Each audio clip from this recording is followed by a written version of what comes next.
My name is Amy, and a year ago, I married the love of my life, Sean. Our relationship was everything I had ever wanted: loving, supportive, and filled with laughter. I couldn't have been happier. I worked as an accountant mostly from home, and I enjoyed my job, though there was more to it than people might think. Sean had his own car parts business, which kept him busy, but we still had lots of time together. We loved spending our free time with each other and often went to parties with Sean's many friends, colleagues, and business partners. I always looked forward to these gatherings and enjoyed being a part of Sean's world. One sunny Monday morning, as I sat at our kitchen table, sipping coffee and checking my emails, Sean walked in with a big grin. "Hey, beautiful," he said, giving me a kiss on the cheek. "Roger's having a barbecue at his place. Thought we could go have some drinks and catch up with everyone. You up for it?" "Sounds perfect," I replied, already looking forward to it. We got to Roger's house around 8 p.m. The smell of grilling food and the sound of laughter filled the air as we made our way through the crowd. I noticed a striking blonde woman I hadn't seen before. She was chatting with a group of people, her laughter loud and clear. "Who's that?" I asked Sean, nodding in her direction. His face tensed just slightly. "That's Angela, my ex-girlfriend." Before I could say anything, Roger saw us and waved us over. "Sean, Amy, glad you could make it. Come, let me introduce you to everyone." As we approached the group, Angela's eyes locked onto us and she smiled, but it didn't feel genuine. Well, she said in a sweet but fake voice. "If it isn't Sean and his wife." The way she said wife made it sound like an insult. I smiled, trying not to let her get to me. "Nice to meet you, Angela," I said, extending my hand. "I'm Amy." She glanced at my hand like it was dirty and turned back to Sean. "Shawnee, darling, it's been too long. You have to tell me everything you've been up to." I bristled at the nickname, but Sean quickly jumped in. "Good to see you, Angela. Amy and I are doing great. How about you? Still working at your dad's company?" For a moment, Angela's smile slipped. "Oh, you know me," she replied. "I like to keep my options open, unlike some people who feel stuck." The conversation with Angela dragged on for what seemed like hours. She kept making little digs at me while flirting with Sean. I did my best to stay calm, but by the end of the night, I was completely worn out. In the weeks after that first encounter, I started seeing Angela more often at our social events. Each time, she seemed to go out of her way to make me feel uncomfortable. One Saturday evening, we were at a dinner party hosted by one of Sean's business partners. I was talking with a few of the wives when Angela strolled over, holding a champagne glass. "Oh, Amy," she said in an overly sweet voice, "that's an interesting outfit." I didn't know the librarian look was back in style. I glanced at my knee-length skirt and blouse, suddenly feeling self-conscious. "I think it's appropriate for a dinner party," I replied, trying to keep my voice steady. Angela laughed, the sound sharp. "Of course you do, sweetie. Not everyone can pull off high fashion like me." I bit my tongue, resisting the urge to point out that her dress looked more suited for a nightclub. Instead, I politely excused myself and went to find Sean. As the weeks went by, Angela's behavior got worse. She began posting pictures from our gatherings on social media, always making sure to crop me out or hide my face. Her captions were thinly veiled insults about my appearance or personality. One day, while scrolling through my feed, I saw a particularly cruel post. Angela had uploaded a picture of herself next to an unflattering one of me. The caption read, "Who do you think is a better match for Sean? Vote in the comments." I felt my face heat up with anger and embarrassment as I read through the comments, most of which favored Angela. At the end of the post, she added, "Looks like the people have spoken. Sean must be crazy to pick plain Jane over a beauty like me." That evening, when Sean got home, I decided it was time to bring it up. "Sean, we need to talk about Angela," I said as he walked in. He sighed, loosening his tie. "What has she done now?" I showed him the post on my phone, and his face darkened as he scrolled through it. "This is unacceptable," he muttered. "I'll talk to her. Tell her to take it down." "That's not enough," I said, my voice shaking slightly. "I want you to tell her to stay away from us." "I don't want her at our parties anymore," I said. Sean ran a hand through his hair, looking uneasy. Amy, I can't do that. She's the daughter of an important business partner. I can't just ban her from social events. So, I'm supposed to just deal with her bullying me? I asked, my voice rising. Of course not, Sean said, pulling me into a hug. I'll talk to her and make it clear that her behavior isn't okay. But you have to understand, I can't cut her off completely without hurting my business relationships. I pulled away, frustration building. And what about our relationship, Sean? Doesn't that matter? Of course it does, he said, looking hurt. You know you're the one I love. Angela is in the past. I chose you, remember? His words should have made me feel better, but I couldn't shake the feeling that this was just the start of our problems. As I lay in bed that night, I couldn't help but wonder if our perfect life was beginning to crack. In the weeks that followed, Angela's behavior became even bolder. At every party or gathering, she seemed determined to get under my skin and get closer to Sean. One night, we were at a cocktail party hosted by one of Sean's colleagues. I had chosen a simple but elegant black dress, feeling confident and comfortable. That confidence didn't last long. Angela walked in wearing a tight red dress that left little to the imagination. Her eyes locked on Sean, and she headed straight for us. Sean, darling, she cooed, completely ignoring me. You look absolutely stunning tonight. Before either of us could respond, she placed her hand on Sean's arm and stroked it lightly. Care to dance with me for old time's sake? I felt my blood boil, but Sean gently pulled his arm away. Thanks, Angela, but I'm here with my wife. Maybe another time. As we walked away, I felt a small sense of victory, but it didn't last. Throughout the night, Angela continued to make her presence felt. I watched as Angela kept trying to get Sean alone. She would call him over to talk about business or ask for help with some fake problem. To Sean's credit, he turned her down every time, making sure I was included in the conversation or coming back to my side quickly. But the constant attention was wearing us both down. The following weeks didn't get any better. Angela's attempts to mess with our relationship became more frequent and more obvious. She'd leave flirty comments on Sean's social media, always hinting at their past. At parties, she would loudly talk about their time together, purposely leaving me out of the conversation. Things finally came to a head at our friend Christian's birthday party. Angela arrived late, wearing a dress that looked more suited for a red carpet than a backyard barbecue. As soon as she walked in, she locked eyes with me and smirked. "Oh, Amy," she called out, her voice filled with fake concern. "Poor thing, didn't you get the memo? This isn't a library book club meeting." Laughter spread through the crowd, and I felt my face burn with embarrassment. Sean, who had been talking with some colleagues, quickly came to my side. "That's enough, Angela," he said, his voice low and angry. "You need to stop this childish behavior." Angela widened her eyes in fake innocence. "Why, Sean? I'm just trying to help. Someone has to teach your little wife how to dress for these events." Before Sean could say anything, I suddenly felt something cold and wet on my clothes. I looked down and saw red wine spreading across the front of my dress. Angela stood in front of me, holding an empty glass, her face showing fake regret. "Oh no," she gasped. "How clumsy of me. Though, to be honest, that stain's an improvement on that awful outfit." The party went silent, and everyone's eyes were on us. I stood there, humiliated and furious. But as I looked at Angela's smug face, something inside me snapped. "You know what, Angela?" I said, my voice steady and calm. "I'd rather wear this stained dress than spend another minute pretending to be civil with you. Your behavior is pathetic and embarrassing.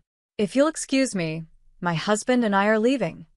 I turned to Sean, who was staring at Angela in shock and disgust. "Let's go home," I said. As we headed for the exit, I heard Angela's shrill voice behind us. "Sean, darling, don't go. Stay, and I'll take good care of you." Sean didn't even look back.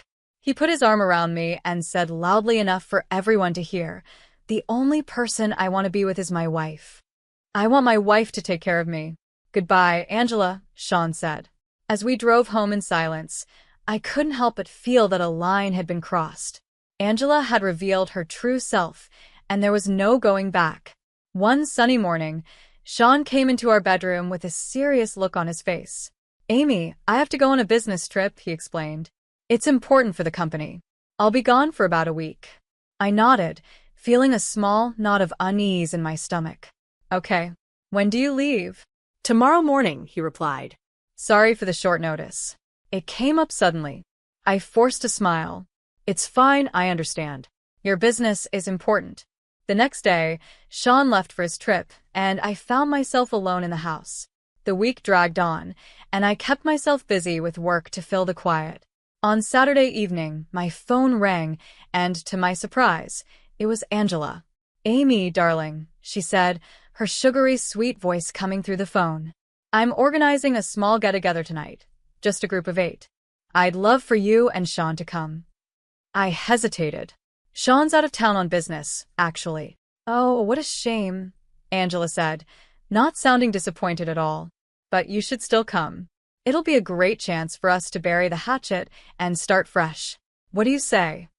Every instinct told me to say no, but I was curious. "I'm not sure," I said hesitantly. "Oh, come on," Angela pressed. "It's at MacArthur Place. You know the place, right? Very exclusive. It'll be fun, I promise." At the mention of MacArthur Place, I felt a smile tug at my lips. "All right," I said, making a quick decision. "I'll be there. What time?" "Wonderful," Angela exclaimed. 8 o'clock. Don't be late." At precisely 9 o'clock, I walked into MacArthur Place. I saw a group of Sean's friends, 8 people, including Angela, sitting at a table. For a moment, I thought things might actually go well. But as I approached, my heart sank. There was no place set for me at the table. Angela stood up, her eyes gleaming with malice. "Oh, Amy," she said loudly, her voice dripping with fake concern. "I'm afraid there's been a misunderstanding. You see, we're full up here, no room for extras." She twirled, showing off her designer dress. "This is a place for people who belong, Amy. Beautiful, successful people. Maybe you should try the diner down the street. I hear they make a great hot dog." The table fell silent. Everyone looked uncomfortable, but no one spoke up. I laughed, genuinely amused by Angela's pathetic attempt to humiliate me. I turned and called out, "Excuse me, could I speak to the restaurant manager, please?" The manager approached our table, polite and professional. "Is there a problem here?" he asked, looking between Angela and me. Before Angela could respond, I smiled at the manager. "No problem at all. I was just wondering if I could join this lovely group for dinner." The manager smiled kindly. "Of course, madam. Let me get you a comfortable chair right away." As he hurried off, Angela's face twisted in anger. "Excuse me. I booked this table for 8 people. She wasn't invited, and there's no room for her here," Angela snapped. The manager returned with a plush chair and placed it at the table. "I apologize for the confusion, but Madam has the right to sit wherever she wishes. She is, after all, the owner of MacArthur Place." A gasp went around the table. Angela's mouth opened and closed, stunned, while Sean's friends looked at me in disbelief. Christian, one of the friends, finally spoke up. "But Amy, I thought you were an accountant. That's how Sean introduced you to us." I smiled and shrugged. "I am an accountant. I do the books for my restaurant. I don't usually talk about my wealth. I prefer to judge people by their character, not their bank account." Angela's face turned bright red, a mix of embarrassment and anger. The mood at the table shifted quickly. Sean's friends, who had stayed silent earlier, now scrambled to invite me to join them. "Amy, please sit with us. We'd love to hear more about your restaurant." "I can't believe we never knew this about you," one of them said. I raised a hand, smiling gently. "Thank you all, but I think I'll pass. I just wanted to stop by and say hello." Then, turning to the manager, I added, "Please make sure my husband's friends are well taken care of. The bill is on me tonight." As I prepared to leave, I couldn't resist saying, "And Angela, there's a lovely diner down the street. I hear they do a great hot dog. You might want to try it sometime." With that, I walked out of the restaurant, leaving behind stunned silence and a very embarrassed Angela. When Sean returned from his business trip a few days later, I told him the whole story over dinner. You should have seen her face, Sean, I said, laughing. I don't think I've ever seen anyone turn that red.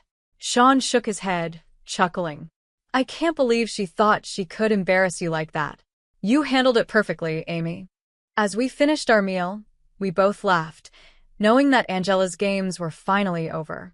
I felt a deep sense of contentment. Angela's attempt to humiliate me had completely backfired, and in doing so, it had brought Sean and me even closer. Several weeks passed after the incident at MacArthur Place, and life settled into a comfortable routine. The memory of Angela's humiliation had faded into a funny story that Sean and I occasionally shared over dinner. One morning, as I was going through my emails, I noticed something interesting, a message inviting me to participate in the prestigious Entrepreneur of the Year award program, specifically in the category for successful new businesses. My heart raced as I read the details. It was a big recognition for all the hard work I had put into the restaurant. We decided to attend the event together. On the night of the awards, we dressed up. Sean looked sharp in his tuxedo, and I chose an elegant, simple gown that made me feel confident and strong. The venue was amazing, filled with the city's most successful and influential people. As we mingled, I saw many familiar faces, friends, acquaintances, and several of Sean's business associates. The atmosphere was buzzing with excitement. At one point, Sean excused himself to chat with some colleagues, leaving me by the champagne fountain. I was admiring a beautiful ice sculpture when I heard a familiar voice hiss in my ear. What are you doing here? I turned to see Angela glaring at me, her face twisted with anger. I was invited, I replied calmly, showing her my invitation. Angela's eyes narrowed. This event is for the rich and successful people of the city, people like me and my father. You don't belong here. How dare you try to sneak into our world? Leave before you embarrass yourself. I stayed calm, scanning the room until I spotted who I was looking for. With a smile, I waved to two distinguished older gentlemen in fine suits who were talking across the room. As they walked over, Angela continued her rant, but I ignored her, focusing on the men. When they reached us, I warmly embraced one of them. Dad, I'm so glad you could make it, I said, kissing his cheek. Turning to the other man, I extended my hand, which he shook warmly. Mr. Raymond, it's great to see you again. Angela's jaw dropped as she realized who he was.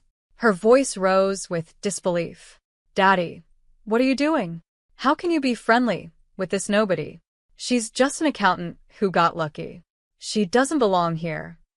Mr. Raymond's face turned bright red as he listened to his daughter's outburst. His usually calm eyes were now full of anger. Silence, he thundered, making Angela flinch. He gestured toward my father. This man is Brendan Taylor, one of the most successful entrepreneurs in the country and my trusted business partner. Your ignorant words could ruin a multi-million-dollar deal. Angela's eyes widened in shock, but instead of backing down, she snapped, then cancel the deal, Daddy. We don't need to do business with her family. They're beneath us.